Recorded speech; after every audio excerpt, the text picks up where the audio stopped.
Why does your scanner show the P0142 engine code? And what does it mean?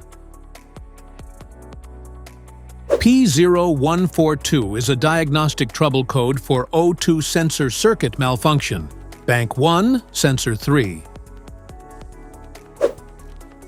This error code indicates an oxygen sensor circuit malfunction in Bank 1, Sensor 3. The powertrain control module detected an abnormal signal or operation from the sensor. Under these circumstances, short-distance driving is permitted, but your vehicle should be repaired as soon as possible.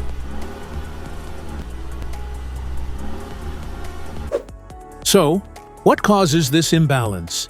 Here are the most common culprits.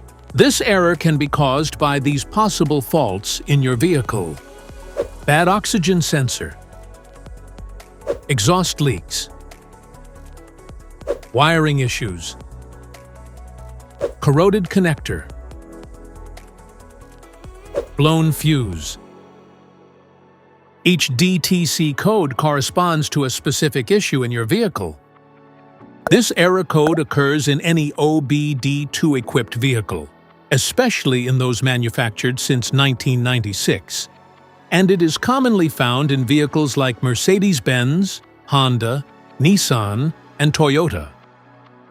If you want to fix this error code, let us know in the comments section. We will definitely make the video on your demand. If you like this video, don't forget to subscribe to our channel. Thanks for watching.